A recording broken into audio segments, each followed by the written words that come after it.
Hey there, it's TCG and Me, and I value your time, so let's get to it. It's mail day!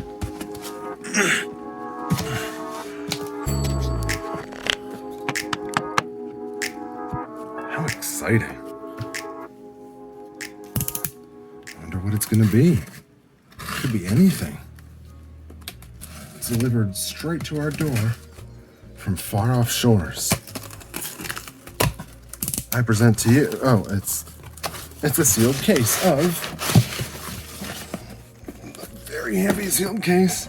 Yeah, awesome. Let's check these out. You know what? This will give me something to do while I talk to you guys about cold foils. I'm actually not going to, trusty Rusty is going to open this up for us. Do we do it? Oh, if we do it, I can't sell it. Can't sell for premium. It's out of print. Oh, if it's out of print, should I really? No, now you've gone and done it. You guys, I was gonna save this. It was gonna be worth millions one day. But see, that's the trick to opening these is you have to pull your blade in and out constantly, or else it's not real. There we go. Ooh. It's official. I wasn't ripped off.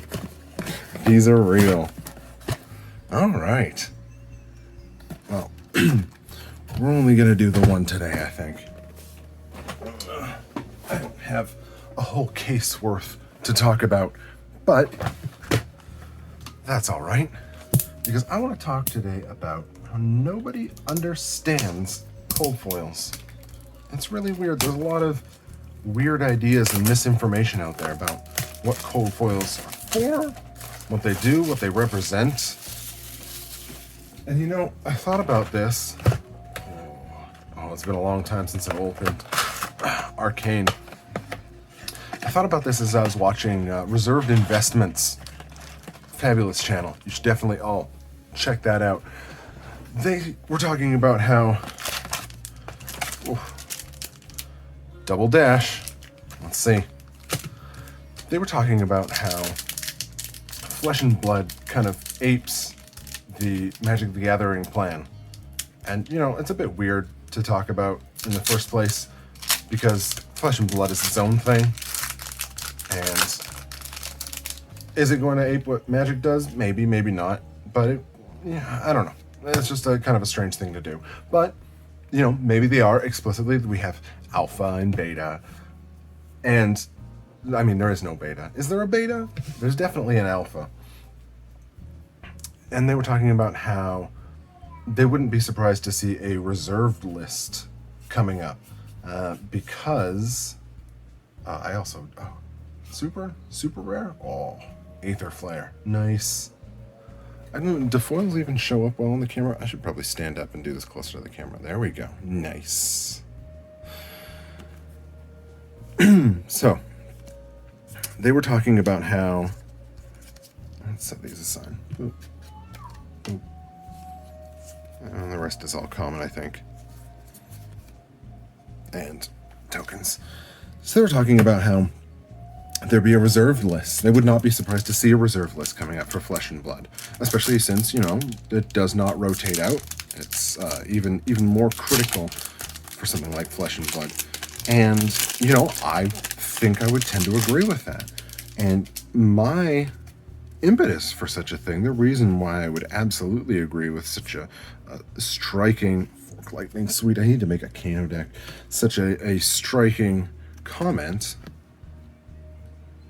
You really got to be able to catch the light on these things. It looks nicer in person, I swear. Anyway, the reason I would agree with something like that is because they already do have a reserve list. For those of you who aren't aware, there is a policy that Legend Story Studios has to not reprint cold foils in sets that they didn't originally occur in. So, you know, let's take, I don't know, what's a cold foil from this? Iphidia, obvious. The Fabled. Fabled comes in cold foil in first edition. And you're not going to see, you could see a set full of Fableds. They just reprint all the Fableds. Fableds are super playable and they're a high price and we just gotta pump them out. But you're never going to see the cold foil version of that ever again. Now, doesn't that sound very familiar to... See, I can't even tell when I'm hitting the rare slot anymore. Both rares? Do I care? Unless it's a super rare majestic? I guess I should make its own slot. Fine. There we go. And they're never going to reprint these, so if that's the case, then it acts exactly like the reserve list does, where in Magic, Wizards has said, and in this case, I think it's even more informal. I don't know if they've like even printed it on their site or anything. They've just, at the very least, said that they're not going to reprint anything that's on the reserve list. Now, in fact, I would say that LSS's version is even better because the reserve list has had cards added and removed and changed. So the reserve list isn't exactly ironclad to begin with. But, you know, putting that aside, they're very similar. Now, one thing that a couple people may not know is that, pay attention to all these rares now. Some people might not know. Oh, that's sweet. I gotta figure out the exact... that kind of catches the light there.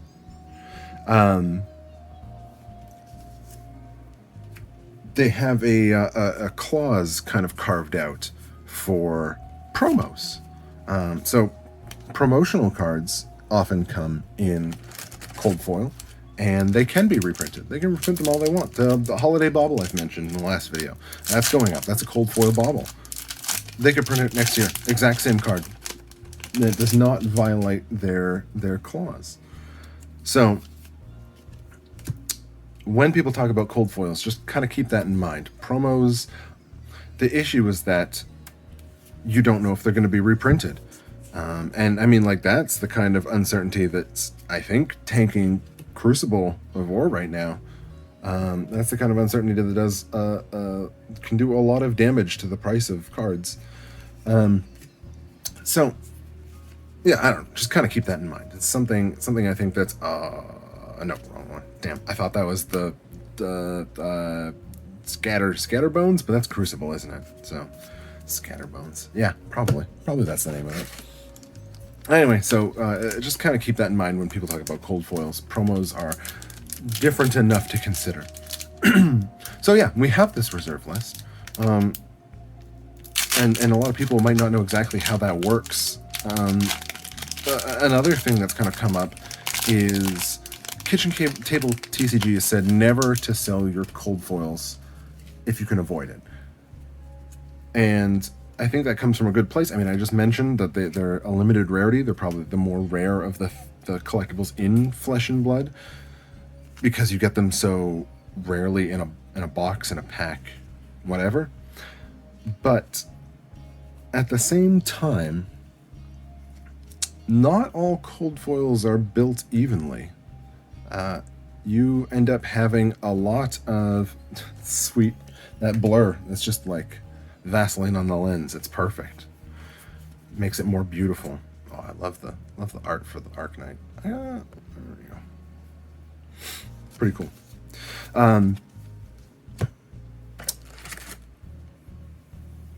So keep in mind some examples. Tales of Aria. A lot of the prices are dropping ridiculously fast, or have already in this case. I think cold foils are down to like sub $10 for the commons, which isn't even the case for the sets before it. And Duskblade tanked as soon as the ban was announced. So you kind of have to keep in mind a lot of factors other than just... I love that I'm getting a lot of these the wizard holographic, or the foils holographic. I wish. So can't even keep my own cards straight. So you have to kind of keep that in mind. And like foils from So you have, I mean, crack bauble should get its own pile, right? Let's count. That's one crack bauble. You have cold foils from previous sets that are worth, I mean, you look at the first sets, you have tens of thousands of dollars wrapped up in the legendaries and the fables, or even, who knows, you can't even tell because it's on sale so rarely. So obviously, and Arcanite shards bumping up there as well. So would you be able to say the same thing about the Library of Solana, or about Corsham, or whatever's coming up next in future sets, given enough time? I don't think so. Not only is it print runs that are different, but playability is an issue. Library of Solana was in one of the top U.S. national decks. Was it U.S. national? Might have been Calling. It was in one of the good decks. And because of that, the price of it became a not a must-have, but a definitely probably want to get this. Oh, I swear to God, this is foiling. I'm probably blocking the light. There we go. I should just step out of the way. Well, that's no problem. Beautiful. And so playability definitely factors into it. Also, the iconicness of cards in the past, along with their rarity, definitely bumps it up, keeps prices high. You're not going to see that necessarily in the new sets. Corsham seems like something that's kind of geared towards PvE or some sort of multiplayer, at least, maybe Ultimate Pit Fight. So maybe if we see those formats take off, or in PvE's case exist, then in any sort of competitive way, then we'll see more of that. But until then, they're not going to be worth as much as the other ones. It's just kind of the facts of it. It's how these things work. So given all of that, it's important to keep in mind, crack bauble number 2. This is a good case. 2 crack baubles so far. We're hitting it. Yeah, just keep in mind that they don't, they all have a bunch of different things that factor into it. Some cold foils might not be worth keeping around. What if they print something else that is better objectively than the item that you're doing? Is it suddenly less valuable? Because all cold foils are collectors. You can get them all in unlimited. They don't suddenly tank in price when unlimited comes out. It's all intertwined, right? So, I don't know, just something to keep in mind. Also keep in mind that all of what we're talking about here is an artificial, come on, there we go, an artificial scarcity. Oh, nice. Let's put that one aside. Our first majestic, I think. There were super rares, which are basically majestics, but that's actually my first Art of War. So I am very happy about that. I will put that in a sleeve later.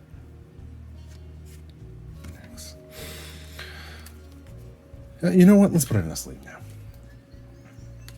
So, because this is just kind of something written up on the website, something that could be changed at any time, honestly. I mean, it could be changed as much as the reserve list could be changed, but people in Magic are calling for the reserve list to be changed for different reasons. Again, I'm not trying to compare Magic and Flesh and Blood together, but I think it's important to keep in mind that in the future, if it makes sense for one reason or another, they could rescind it and reprint cold foils. They're perfectly capable of printing as many cold foils as they want. Nothing stops them other than them saying that they won't. Legendary Studios saying that they won't. And they can make as many as they want in gem mint quality. We're not talking about like ancient coins or whatever. It's something that is easily, oh good, now we're getting to the good stuff. Mordred Tide. It's something that is manufacturable. They're just not. So that one's a little more out there for something to consider, but you know, it just proves that things change.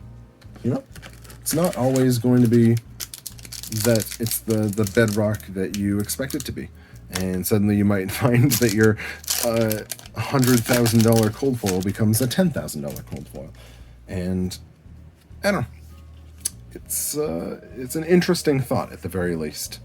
So be careful of that. Oh, I love the cold foil Fafer scene. Look at, the art on this is really nice. Oh, come on, camera.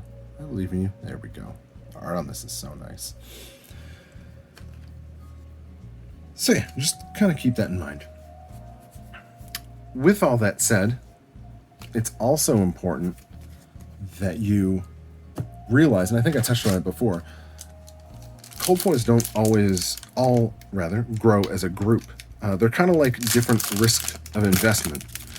The ones that cost more, that are higher priced to get into, are a higher reward for your risk.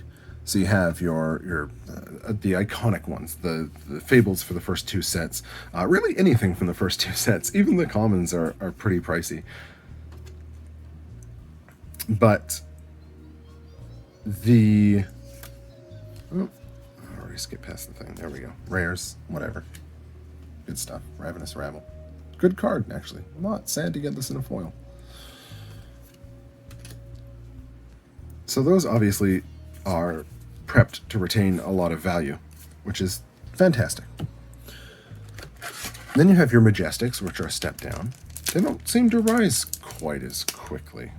In fact, I would say that you can see actual just plain Majestics that might sell for as much or more than any given cold foil, depending on what sets you're looking at, what cards exactly you're looking at.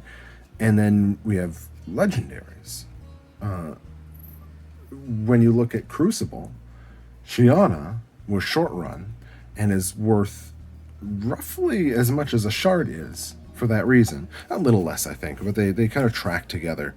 So it's important to kind of take a lot of these different factors. Do I have 2 different piles for commons? Sweet.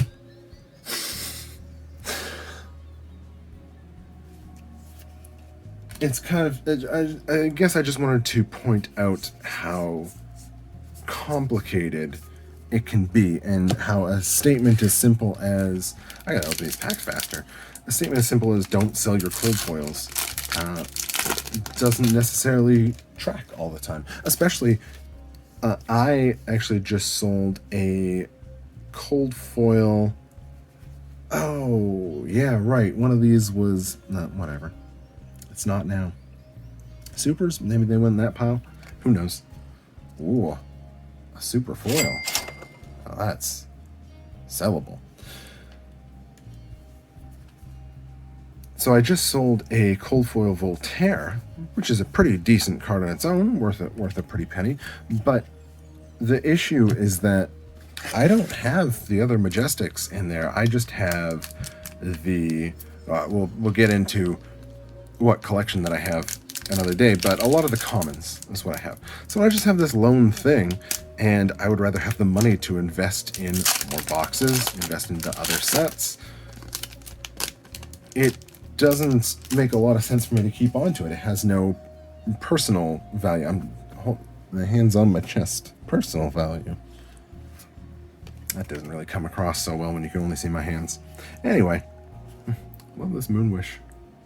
Beautiful. So just kind of keep that in mind.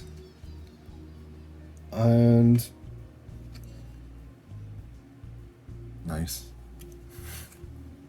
I stop at all the foils. It's just really nice. So it's important to just kind of keep all of that in mind as you're assessing cold foils, and as you're assessing whether or not you want to keep them. There's a lot that goes into. I mean, markets are complicated, right? So I just want you to make the best decisions for your cards. I think it really is a personal choice in a lot of ways, but a very situational decision, and I hope that that you make the most of it. Honestly, I have one of these already. Yeah, that's all right. Not my favorite. And unfortunately, how many more boxes of this thing do we have? I don't really want this to be an unboxing video, so we'll probably just fast forward through these. do well, stay smart, be curious, sell your cold foils high, buy them low, and I hope that makes you a really great collection. Again, I'll have to show you my collection sometime, maybe in the next video. I don't know, probably not. But we're just going to fast forward through this unless we hit something cool.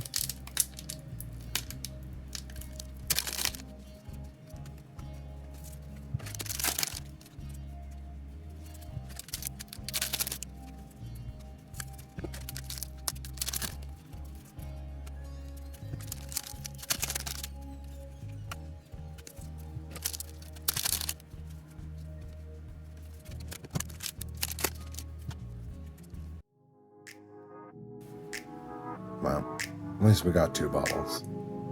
See you next time.